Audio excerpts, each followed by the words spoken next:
Պատերազմը ոչ միայն զենքերի, ռազմավարության, մարտավարության եւ այլ կոմպոնենտների միությունն է, այլ նաեւ հստակ կազմակերպվածության պայքարը։ Երբեմն մեկ բառի սխալ կիրառումը կամ փոփոխությունը կարող է ազդել ամբողջ ընթացքի վրա։ Ողջույն։ Եթերում Բանակ-Ինֆո ռազմական մասնագիտացված կայքի եւ Point of Law փաստաբանական գրասենյակի կողմից համատեղ իրականացվող ռազմական բառարան նախագծի 5-րդ թողարկումն է։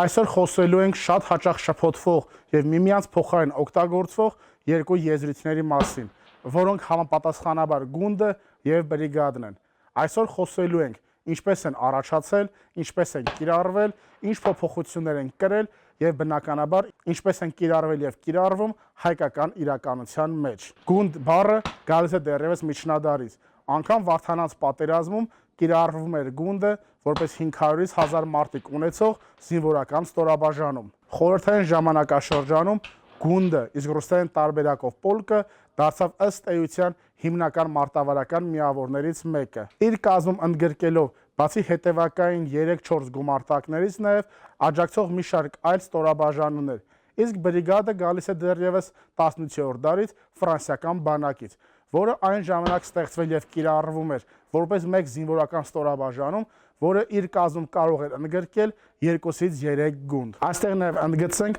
որ բրիգադը իր կազմով եղել է գնդից բարձր օղակ։ Այժմ անդրադառնանք նշված երկու ստորաբաժանումների կառուցվածքային առանձնահատկություններին եւ տարբերություններին, պրոյեկտելով այն հայկական իրականության վրա։ Սովորաբար գունդը իր կազմում կարող է ունենալ 3-ից 5 գումարտակ, հավելյալ այդ գումարտակների նաև որոշ այլ առանձին ստորաբաժանումներ։ Բրիգադները իրենց կազմում սովորաբար կարող են ունենալ 2-ից 3 գունդ։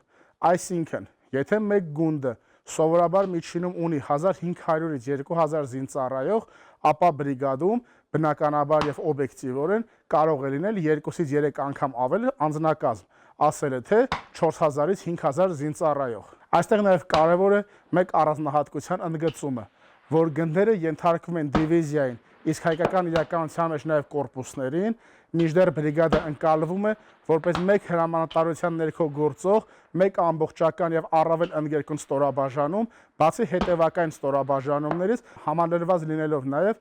հրետանային, հետախուզական, հակաօդային, ԱԹՍ պաշտպանության, կապի, բուժծառայության եւ մի շարք այլ ծառայությունների ստորաբաժանումներով։ Այսինքն բրիգադը մեր օրերում որպես զինվորական ստորաբաժանում առավել ընդգրկուն եւ համապարփակ ստորաբաժանում է, օժտված այնպիսի ունակություններով, որպեսզի կարողանան առավել արագ, ճկուն, մոբիլ մարտեր վարել, կայացնելով արագ եւ հստակ որոշումներ, որը նախկինում օբյեկտիվորեն գունդը որպես զինվորական ստորաբաժանում կամ չէր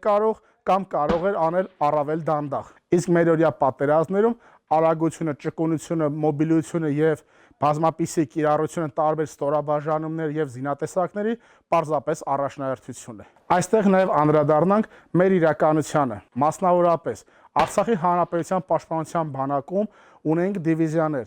իրենց ենթակա ստորաբաժանումներով։ Զորամասերը ըստ էության ունեին գնդի կազմ, սակայն Արցախի Հանրապետությունում նրանք կոչվում են պաշտպանական շրջաններ։ Օրինակ, մեկ դիվիզիան իր կազմում ուներ 3 պաշտպանական շրջան, գումարած դրան այլ ստորաբաժանումներ, հետախուզական, հրետանային, զրահատանկային եւ այլ ստորաբաժանումներ։ Ասել է թե ըստ էության այս կառուցվածքը նման էր բրիգադային կառուցվածքի տրամաբանությանը։ Հայաստանյան հատվածում ունենք կորպուսներ իրենց ենթակա գնդերով։ Պետք է այստեղ նաև ընդգծել, որ չնայած հետսովետական տարածաշրջանում ընդունված եւ տարածված բառամթերքի կիրառմանը ըստ էության մեր բանակում այս երևույթները մոդեռնիզացվել են եւ փիլիսոփայությունը ըստ էության բրիգադային էր, իսկ փաստաթղթային եւ կառուցվածքային մասով գնդային։ Պետք է նաև այստեղ ընդգծել, որ 2020 թվականի պատերազմից հետո մեր իրականության մեջ տեղի են ունեցել հայկական բանակի կառուցվածքային փոփոխություններ։ Ըստ էության գնդերից անցում է կատարվել բրիգադային համակարգի։ Իսկ Արցախի Հանրապետության Պաշտպանության բանակը այն ժամանակ ըստ էության ամբողջությամբ փոխեց իր կառուցվածքը,